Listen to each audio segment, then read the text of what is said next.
नमस्कार, मी गणेश आचवल. स्वामीकृपा क्रिएशन्स या यूट्यूब चॅनलमध्ये तुम्हा सर्वांचं मनपूर्वक स्वागत करतो.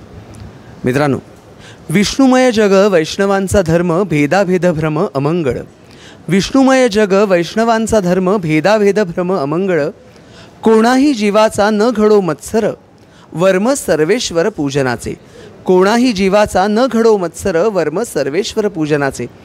आत्ता या ओळी आठवण्याचं कारण असं की आषाढी एकादशी जवळ येते आणि माझा मित्र सुप्रसिद्ध अभिनेता संदीप पाठक, जो गेली अनेक वर्ष पंढरीची वारी करतोय, तो एका नव्या रूपात निर्माता म्हणून आपल्यासमोर आलेला आहे.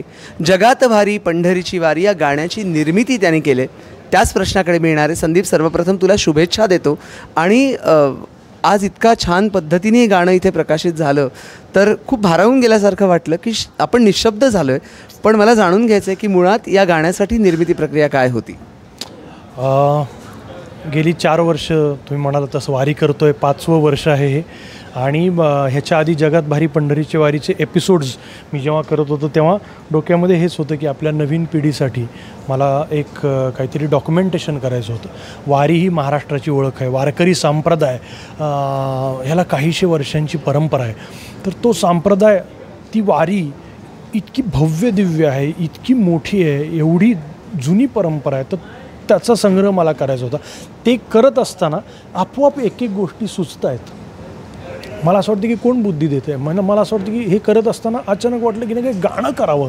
लोकांना गाणं खूप आवडतं. आपल्याकडे लोक म्हणून आपल्याकडे गाण्याचे किती प्रकार आहेत महाराष्ट्रामध्ये. मी जसं म्हणलं, खाद्य संस्कृती आहे, वाद्य संस्कृती आहे, गद्य संस्कृती आहे, पद्य संस्कृती आहे.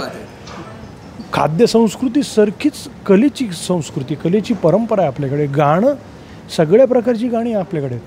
म्हणजे भारुड आहे, गवळण आहे, कीर्तन आहे, भजन आहे, तुमचं लावणी आहे, काय काय नाही आहे आपल्याकडे. सगळ्या प्रकारचं आहे आणि मातीतलं आहे. म्हणून मी म्हणलं की वारी 3 मिनटामध्ये आपल्याला प्रेझेंट करता येईल का गाण्यातून. 3 मिनटामध्ये गाण्यातून लोकांना.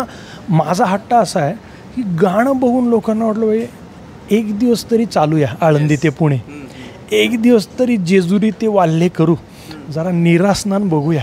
हे जरा रिंगण बघितलं पाहिजे, अकलूजचं गोल रिंगण, इंदापूरचं बघितलं पाहिजे, वाखरीचं बघितलं पाहिजे, मेंढ्यांचं रिंगण बघितलं पाहिजे.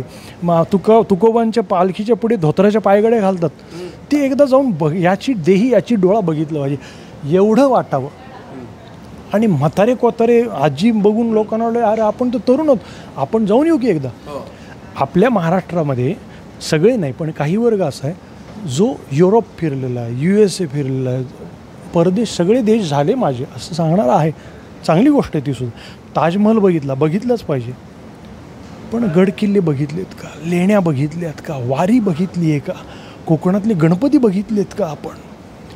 मला असं वाटतं नद्या बघितल्यात का महाराष्ट्रातल्या? तर मला असं वाटतं की ते होणं गरजेचं आहे. शाळांमधून हे दाखवणं गरजेचं आहे. शाळेमध्ये युरोप ट्रिप करू नका. आपलं दाखवा. गोदावरी नदी दाखवा, इंद्रायणी दाखवा, चंद्रभागा दाखवा, पंढरपूर दाखवा, आळंदी दाखवा, परंपरा दाखवा. आणि आपल्यालाच जतन करायचं आहे. आपल्याला पुढच्या पिढीला ते द्यायचं आहे. पुढच्या पिढीला आपण दिलं नाही तर पुढची पिढी नाही, आपण कमनशिबी आहोत की आपण त्यांना दिलं नाही. परदेशामध्ये डॉक्युमेंटेशन होतं, आपल्याकडे डॉक्युमेंटेशन होत नाही सगळं असून. म्हणजे राजसाहेब जे म्हणतात, राजसाहेब ठाकरे, की मला फार त्यांचं वाक्य आवडतं की अहो गड किल्ले आपल्या महाराजांचे, ते आपण जतन केलं पाहिजे, त्याचं संवर्धन केलं पाहिजे. लहान मुलांना ते दाखवलं पाहिजे की हे आपल्याला जपायचं. हा आपला महाराष्ट्र आहे, हा आपल्या महाराष्ट्राचा अभिमान आहे. गड किल्ले अभिमान आहे, वारी अभिमान आहे आपल्या महाराष्ट्रात, विठ्ठल, गणपती.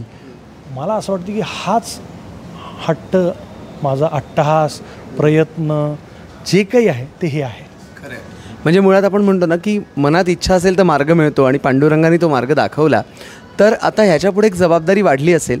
यंदाच्या वर्षी तू वारीला कधी निघतोयस आणि तिकडनं आम्हाला काय काय दर्शन घडवणार आहेस? जबाबदारी आणि टेन्शन.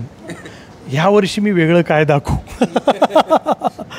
की जबाबदारी वाढलेली. कारण आता काय होतं, लोकांच्या एक्सपेक्टेशन्स वाढल्यात की बापरे आता एपिसोड, मग मी आज हा एपिसोड केला, मागच्या वर्षी मी काय काय केलं होतं, अच्छा ही इकडे नाही जायचं, इथे नाही जायचं, हे आपण केलेलं आहे, ह्यावेळेस इकडे जाऊ.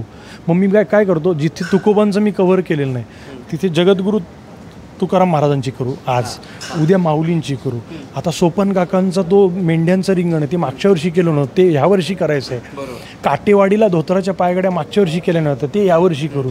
निरास्नान मागच्या वर्षी नाही, ते यावर्षी करू. तर ते उभं रिंगण नाही झालं ते यावर्षी करू. असं माझ्या डोक्यामध्ये चाललं की नवीन अजून काय देऊ, अजून काय देऊ, अजून काय देऊ. आणि हे नवीन देताना तू एकटा नाही आहेस, तर तुझ्याबरोबर टीम आहे, तर त्या टीमबद्दल थोडंसं. टीम आहे म्हणून तर मी आहे. माझ्या पाठीशी इतकी माझ्यावर निस्सीम प्रेम करणारे, माझं सगळं ऐकणारे, माझ्या शब्दाला मान देणारे, मला काय हवं आहे ते त्यांना माहिती झालं आहे आता, माझ्यासोबत आहेत ते. त्याच्यामुळे ते अशा भिंतीप्रमाणे असे उभे असल्यामुळे मी चालतो. नाहीतर शक्य नाही, एकट्याचं 1-2 जणांचं काम नाही आहे. आणि प्रत्येक जणाचं डिपार्टमेंट वाटून दिलेलं, तो ते करत असल्यामुळे घर बसल्या वारी दर्शन म्हणजे आळंदीला पालखी निघाली ती संध्याकाळी 7:30ला तुम्हाला दिसणार. कळस हल्ला तो दिसणार. जेजुरीला आली वरती गडावर दिसणार संध्याकाळी 7:30ला. म्हणून तर धडपड असते, पळतोत आम्ही. 7:30-8ला हे दिसलं पाहिजे. निरास्नान दुपारी 2 वाजता झालं आहे, 7:30ला लोकांना दिसलं पाहिजे निरास्नान आज झालं. हा उद्देश आहे आणि म्हणून टीमची गरज आहे. टीम के सिवाय हे होई नाही सकता. टीम आहे म्हणून हे सगळं घडतं आहे. आणि आपण म्हणतो ना की इच्छा असेल तर मार्ग निघतो, आणि तसंच खरंसं घडलेलं आहे. टीम पण तुला चांगली मिळालेली आहे. पांडुरंगाची इच्छा आहे, निजरूप दाखवा हो हरिदर्शनास याहो असं आपण म्हणतो. त्यामुळे पांडुरंगाची कृपा तुझ्यावर राहू दे. आणि आमच्या चॅनलला सबस्क्राईब करा हे मी सांगीन, पण त्याआधी मी सांगीन संदीप पाठक यांच्या चॅनलला सबस्क्राईब करा आणि जगात भारी पंढरीची वारी या गाण्याला जास्तीत जास्त प्रतिसाद द्या. पांडुरंग आपल्यासोबत असणारच आहे. पांडुरंगाची कृपा लाभो ही स्वामी कृपा क्रिएशन्सतर्फे सदिच्छा. धन्यवाद.